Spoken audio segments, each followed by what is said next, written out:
semuanya. Perkenalkan, kami dari kelompok 2 akan menunjukkan hasil karya pengganti UTS untuk tugas besar kami. Sebelumnya, izinkan kami untuk memperkenalkan diri terlebih dahulu. Halo, nama saya Samuel Gebet Kurang Cegian. Nama saya Jordan Daru Purba. Nama saya Anabella Muginting. Nama saya Limwanda. Nama saya Katrina Freya Syajian. Dan ini adalah hasil karya kami. Jadi untuk di halaman pertama ada judul dan juga nama kami semua.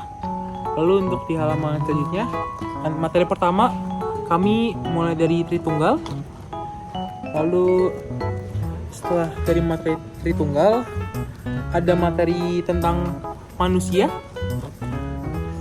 Dan setelah materi manusia ada materi tentang dosa. Lalu setelah materi dosa ada materi dari keselamatan. Dan ada materi juga terakhir dari iman. Dan yang terakhir ada tentang pertobatan.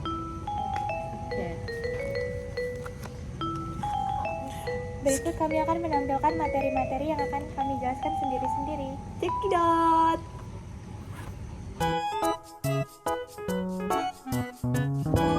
Halo, sekarang saya menjelaskan materi tentang Tritunggal. Jadi Tritunggal itu atau bisa disebut Allah Tritunggal, itu merupakan Allah yang terdiri dari 3 buah pribadi, yaitu Allah Bapa, Allah Anak, dan juga Allah Roh Kudus. Tetapi meskipun Tritunggal memiliki 3 pribadi, tetap satu esa ataupun satu jiwa di tubuh, yaitu Allah. Di materi kedua akan dijelaskan tentang konsep dari Tritunggal ini, yang dimana bisa lihat kalau Bapa itu bukanlah Roh Kudus bukanlah Anak, dan Anak juga bukanlah Bapa, tetapi Bapa sendiri adalah Tuhan, Anak adalah Tuhan, dan juga Roh Kudus adalah Tuhan. Di sini juga bisa dilihat adanya ajaran-ajaran yang salah tentang konsep dari Tritunggal, yaitu ada ajaran Unitarianisme, yaitu ajaran yang bilang kalau Allah itu terdiri dari 3 unit, yaitu unit Bapa, unit Anak, dan juga unit Roh Kudus, di mana 3 unit ini berbeda-beda dan tidak saling terhubung. Lalu di ajaran kedua ada Tritesim, di mana ajaran ini tuh bilang kalau Allah itu ada 3, Allah Bapa, Allah Anak, dan juga Allah Roh Kudus, di mana 3 Allah ini tuh berbeda-beda dan tidak satu. Lalu yang terakhir ada Sabellianism, di mana dari ajaran ini tuh bilang kalau Allah itu memang Maha Esa, tetapi memiliki 3 pribadi yang berubah-ubah. Yaitu pada perjanjian lama itu dia itu Allah Bapa, perjanjian baru Allah Anak, dan setelah Yesus naik ke surga menjadi Allah Roh Kudus. Lalu di halaman selanjutnya akan dilihat ajaran-ajaran yang salah tentang prinsip Kristus. Itu ada ajaran Arianism, ajaran Apollonianism, ajaran Euthanasianism, ajaran Ebionism, ajaran Docetianism, dan juga ajaran Nestorianism. Nah, di halaman ini juga akan ada dijelaskan prinsip-prinsip dalam supaya kita tuh bisa memahami Tritunggal. Prinsip pertama itu di mana Tuhan itu esa dan bukan satu ataupun bukan tunggal, tetapi melainkan suatu kesatuan dari 3 jiwa yang saya jelaskan tadi. Lalu prinsip kedua itu adalah Tuhan itu esa, tapi memiliki 3 pribadi, yaitu Allah Bapa, Allah Anak, dan juga Allah Roh Kudus yang merupakan suatu kesatuan. Lalu ada prinsip ketiga, yaitu yang seperti yang di awal, Bapa itu bukan Anak, Anak itu bukan Roh Kudus, dan juga Roh Kudus bukanlah Bapa. Tetapi ketiga pribadi ini merupakan satu kesatuan, yaitu Tuhan. Lalu di prinsip keempat ada eksistensi dalam doktrin Tritunggal ini tuh sebenarnya tidak bisa dijelaskan ataupun digambarkan secara kata-kata, dikarenakan tidak bisa diuraikan secara akurat ataupun diilustrasikan menggunakan cara apapun, karena eksistensi Tuhan sendiri itu sulit untuk dimengerti dan juga masih misterius. Sekian dari penjelasan saya tentang Tritunggal. Terima kasih. Shalom semuanya, perkenalkan nama aku Katrina Frelia. Di sini aku akan menjelaskan materi manusia. Jadi dalam Kejadian 1 ayat 26 sampai 28 ada dikatakan bahwa Tuhan menciptakan manusia menurut rupa dan gambarnya. Nah, di sini kita akan belajar apa sih arti serupa dan segambar dengan Allah itu. Yang pertama, menurut pandangan substantif. Nah, menurut pandangan ini, manusia adalah makhluk yang memiliki karakter moral, akal budi, dan kehendak bebas yang membedakannya dengan makhluk ciptaan Tuhan yang lain. Lalu, manusia itu adalah refleksi dari diri Tuhan itu sendiri, maka dari itu, manusia disebut sebagai makhluk yang mulia. Manusia juga diberikan kemampuan untuk berpikir tentang yang baik dan yang buruk. Melalui Mazmur 8 ayat 4-10, ada dikatakan bahwa manusia itu diciptakan hampir sama dengan Allah, dan Allah juga memahkotai manusia dengan kemuliaan dan hormat. Tetapi tetap Tuhanlah yang lebih sempurna. Nah, di sini itu ada efek atau akibat dari manusia yang memandang dirinya itu tidak berharga atau tidak bernilai.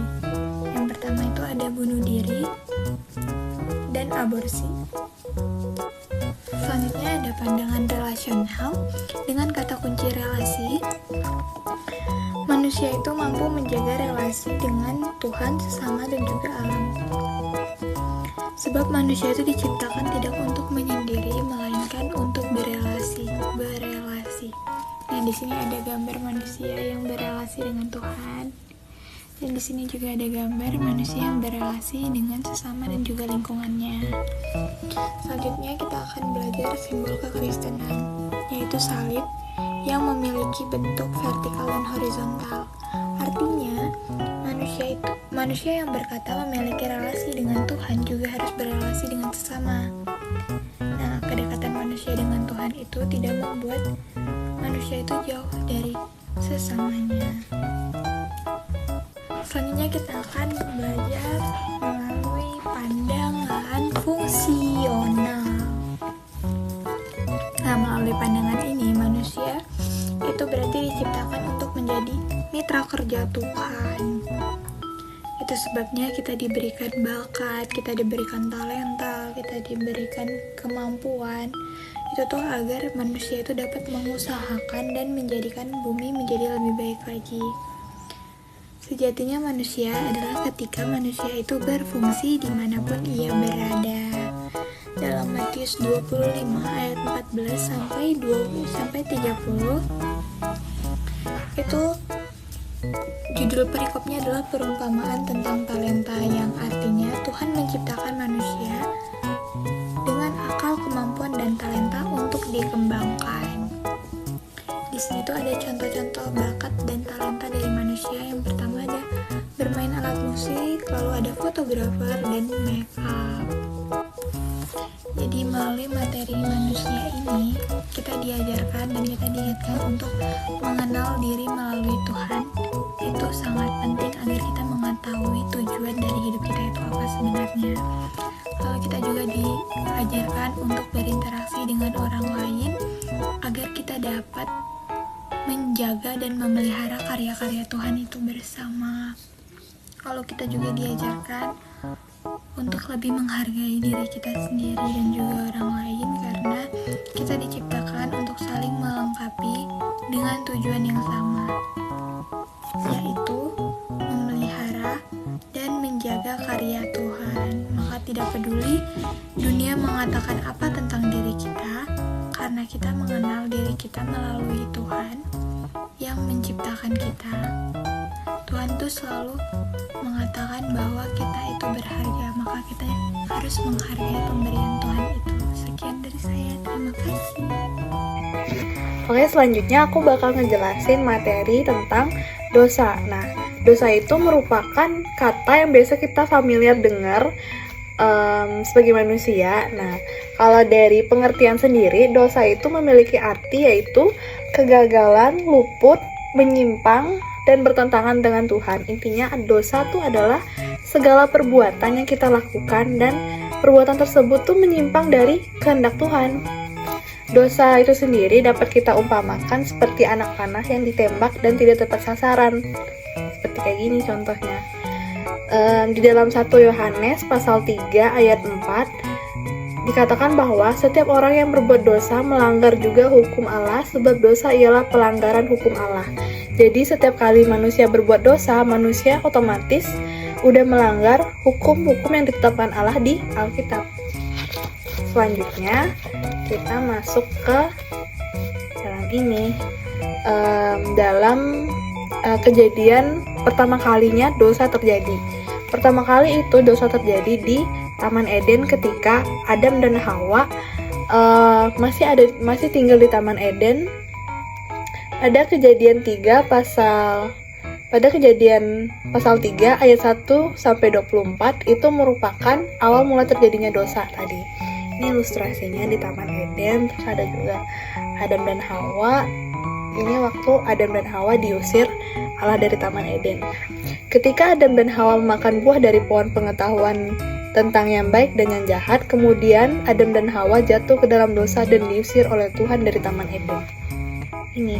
Nah, itu sama aja dengan perilaku kita sekarang. Ketika kita memberi celah atau ruang untuk mempertimbangkan godaan iblis, maka kita sudah masuk ke dalam jebakan iblis. Jadi, waktu kita sebagai manusia itu tuh kayak mempertimbangkan kira-kira apa yang kita perbuat ini salah atau benar, padahal kita udah tahu harusnya kalau itu tuh salah.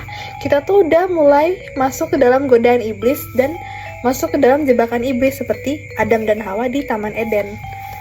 Selanjutnya itu ada akibat dari dosa. Nah, akibat dari dosa yang pertama itu adalah rasa malu. Seperti waktu Adam dan Hawa jatuh ke dalam dosa di Taman Eden, mereka hal pertama yang mereka sadari adalah rasa malu. Jadi akibat yang pertama yang kita sadari yaitu kita punya rasa malu. Yang kedua yaitu putusnya hubungan antara manusia dan Tuhan, di mana hal ini terjadi saat setelah Adam dan Hawa itu memakan buah pengetahuan yang baik dan yang salah, mereka mengalami keretakan hubungan di antara mereka dan juga Tuhan, di mana mereka tuh diusir dari Taman Eden sampai hari ini manusia ada di bumi. Akibat yang terakhir yaitu manusia mengalami kematian. Selanjutnya ada jenis-jenis dari dosa. Nah, jenis-jenis dari dosa ada dua jenis. Yang pertama yaitu dosa warisan dan juga dosa pribadi. Nah, dosa warisan itu tidak kita lakukan, tetapi kita tanggung sendiri dari bayi. Jadi mungkin ada kayak stigma yang mengatakan bahwa bayi lahir tanpa dosa. Sebenarnya hal tersebut tidak benar, karena ada yang namanya dosa warisan, di mana dosa tersebut walaupun kita masih bayi, masih di kandungan ibu kita, tapi kita tuh udah mengandung dosa warisan dari nenek moyang kita Adam dan Hawa. Baiklah, selanjutnya ada dosa pribadi. Nah, dosa pribadi itu kita lakukan secara sadar. Jadi saat kita tuh udah jadi manusia dewasa, dan biasanya dosa pribadi ini tuh kadang kita lakukan secara sengaja atau tidak sengaja. Oleh karena itu, kita untuk mendapatkan keselamatan, kita harus mengakui dosa yang kita punya dengan kerendahan hati dan menerima konsekuensi apa yang kita perbuat. Nah, kita tidak dapat menyelamatkan diri sendiri dari dosa. Oleh karena itu, Tuhan Yesus datang ke dunia ini untuk menyelamatkan umat manusia.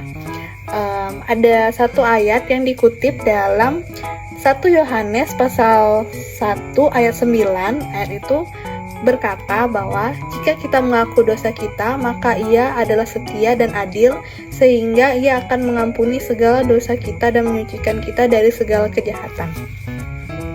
Sekian. Halo semuanya, perkenalkan nama saya Anabella Purwinting dengan NIM 1040 1240 0465. Nah, di sini saya akan menjelaskan tentang materi keselamatan.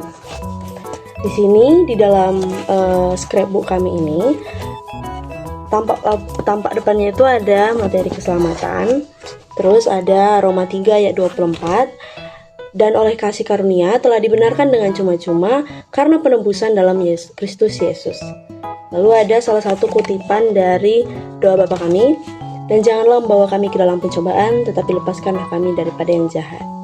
Nah, di sini ada kayak garis besar dari materi yang bakal kita bahas. Ada kayak kutipan, kami orang berdosa, terus selamatkan kami Tuhan, saya menyesal. Terus ada ayat-ayat Alkitab kayak Efesus 2 ayat 8-10, Roma 10 ayat 9, Yohanes 14 ayat 1-3. Nah, tampak depan ini ada gambar Tuhan Yesus naik ke atas surga. Berikutnya ini ada di baliknya, ini tuh kita ambil garis besarnya aja karena bakal dijelasin juga. Keselamatan adalah anugerah dari Allah, bukan hasil usaha manusia. Nah, jadi karena kita semua udah berdosa ya, kita udah gak bisa lagi nih, harusnya udah gak bisa lagi diampuni sama Tuhan, mati, maut gitu kan, tapi tetap dikasih keselamatan sama Tuhan. Di Yohanes 14 ayat 1, janganlah gelisah hatimu, percayalah kepada Allah, percayalah juga kepadaku. Terus ada di sini, iman kepada Yesus Kristus dan pertobatan dari dosa adalah syarat utama untuk memperoleh keselamatan. Nah, jadi ini tuh syarat utama kalau kita mau dapatin keselamatan ya, harus beriman dan percaya sama Tuhan. Di sini ada hanya Tuhan yang bisa menyelamatkan. Baru di sini, keselamatan adalah tindakan Allah menyelamatkan manusia dari kematian. Mereka yang percaya kepada Yesus bertobat dari dosa. Nah, kita itu sebenarnya diselamatin karena kita percaya gitu guys. Kita bisa diselamatkan karena kita percaya kepada Tuhan gitu. Dan keselamatan kita dapat itu terbebas dari maut dan semakin dekat dengan Tuhan. Nah, ini ada lembar terakhir. Keselamatan adalah proses yang harus dipelihara melalui iman dan perbuatan baik. Jadi keselamatan itu harus dipelihara. Jadi kita udah dapat keselamatan nih, dan kita harus jaga keselamatan itu gitu loh. Kalau kita tetap mau diselamatkan, kita harus jaga. Terus tanpa keselamatan manusia berpisah dari Allah dan menghadapi konsekuensi kekal. Dan kalau kita nggak diselamatkan itu ya mati, maut, mati secara rohani dan mati secara fisik, jasmani gitu. Terakhir itu ada ayat Alkitab Kisah Para Rasul 4 ayat 12, dan keselamatan itu tidak ada di dalam siapapun juga selain di dalam Dia, sebab di bawah kolong langit ini tidak ada nama lain yang diberikan kepada manusia yang olehnya kita dapat diselamatkan. Ini ayat terakhir, jadi ini kayak reminder lagi ke kita, sekalian kesimpulan bahwa ternyata keselamatan itu dikasih Tuhan secara gratis, dan ya kita harus jaga keselamatan itu gitu loh. Kita harus menerima keselamatan itu dan kita harus beriman kepada Tuhan supaya keselamatan itu tetap ada pada kita gitu. Kami akan menjelaskan tentang materi iman. Yang pertama, iman itu berbicara tentang segala sesuatu yang belum kita dapatkan. Selanjutnya Ada iman karena pengenalan. Jadi kita harus mengenal Tuhan dengan benar supaya kita hidup dalam iman yang benar kepada Tuhan. Filipi 3 ayat 10, Paulus rindu mengenal Tuhan secara pribadi. Oke, lanjut, itu adalah iman dan perbuatan. Nah, iman harus dibuktikan lewat perbuatan hidup sehari-hari. Setelah kita mendapatkan iman itu, kita harus buktikan kalau kita punya iman, dan dalam bentuk beribadah ataupun memakai aksesoris yang membuktikan bahwa kita adalah umat Kristiani. Jadi kita harus memanfaatkan iman itu dalam kehidupan sehari-hari. Selanjutnya ada iman dalam hidup sehari-hari, di mana seluruh keseharian kita itu melambangkan bahwa kita itu hidup di dalam Tuhan. Menurut Amsal 3 ayat 5-6, di mana dengan kita percaya kepada Tuhan, kita itu artinya melepaskan atau tidak mengandalkan diri kita sendiri, tapi mengandalkan Tuhan dalam diri kita. Oke, yang terakhir yaitu iman yang menyelamatkan. Nah, iman yang menyelamatkan di sini artinya bicara tentang informasi yang kita dapatkan di Alkitab itu adalah sesuatu yang tepat dan dapat dipertanggungjawabkan, di mana Tuhan Yesus itu tuh udah mati di kayu salib untuk menyelamatkan kita lewat iman. Oke, sekian. Jadi tema yang saya dapat adalah tentang pertobatan. Nah, tema khotbah Tuhan Yesus pertama kali adalah tentang pertobatan. Tuhan Yesus mengajarkan hal ini adalah ketika bangsa Yahudi memiliki pola pikir yang salah, yaitu mereka berpikir kalau mereka memiliki agama itu sudah cukup bagi mereka. Padahal ritual keagamaan yang mereka lakukan itu berasal dari tradisi mereka dan bukan dari hati. Dan apa yang mereka lakukan pada kehidupan sehari-hari mereka juga tidak sesuai dengan apa yang diajarkan Tuhan. Jadi tema khotbah yang Tuhan ajarkan ini adalah untuk membuat bangsa Yahudi sadar akan kesalahan mereka. Lalu ada dua jenis pertobatan. Yang pertama ada pertobatan sejati, lalu ada pertobatan palsu. Jadi pertobatan sejati ini merupakan kondisi di mana seseorang mengalami penyesalan, mengalami duka cita, mengalami hati yang hancur karena menyadari kesalahannya yang telah mendukakan hati Tuhan. Contoh kasusnya ada seperti Daud yang dimana dia berzina dengan Betsaida, lalu dia membunuh suami dari Betsaida. Setelah itu dia menyadari akan kesalahan yang dia lakukan, sehingga dia sangat berduka cita, dia merasakan hati yang hancur, dan dia siap menerima konsekuensi dari Tuhan. Contoh konsekuensinya itu Tuhan mengambil anak hasil dari perzinahan Daud dan Betsaida. Jadi yang kedua ada pertobatan palsu. Jadi pertobatan palsu ini adalah kondisi di mana seorang menyesal akan kesalahan yang telah dia perbuat. Namun setelah itu dia mencari alasan atau kambing hitam untuk menutupi kesalahannya. Contoh tokoh Alkitabnya itu adalah Saul.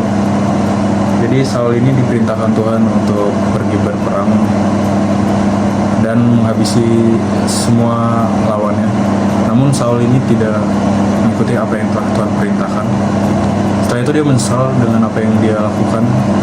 Namun setelah menyesal dia mencari alasan atau kambing hitam untuk menutupi alasan.